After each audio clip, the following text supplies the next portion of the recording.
칼빈의 기독교 강요, 하나님의 형상 2에 1. 칼빈에게 있어서 하나님의 형상은 기독교 강요 권 15장에 있다.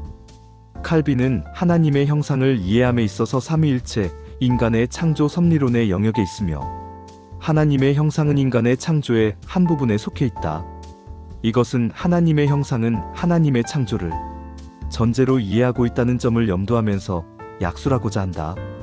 먼저 15장의 내용을 살피면 창조된 인간의 본성, 영혼의 기능, 하나님의 형상, 자유의지, 인간성의 원초적 순결 등의 내용이 있다. 이 내용들을 상세히 서술하면 1-4는 타락한 인간의 본성에 대해 논하면서 부제로는 그의 영혼은 거의 부패하였으나 아직 하나님의 형상을 지니고 있다는 것이다. 1.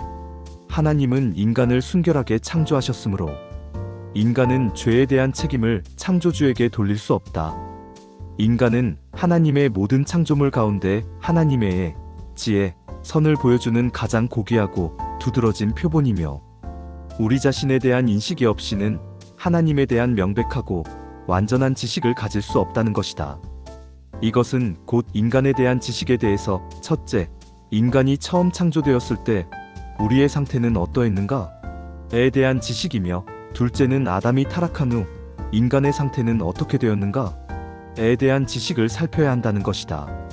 만약 인간의 생리적인 악을 지적하는 중에 인간 본성을 만드신 하나님께 책임을 돌리운다면 인간은 불경건을 범하게 된다.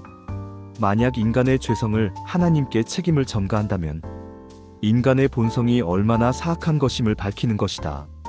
6은 모든 구실을 열망하며 자신의 악에 대한 책임을 어떤 방법으로든 자신에게서 다른 사람에게로 전가할 수 있다고 생각하는 것을 우리는 직시해야 한다.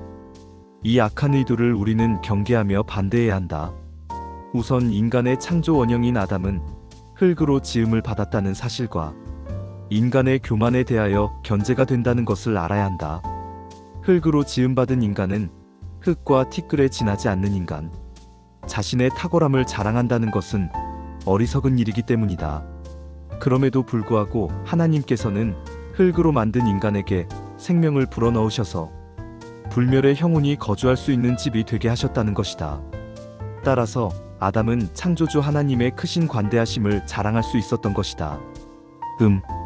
인천 송도역 뱃자마에서 이종하였습니다.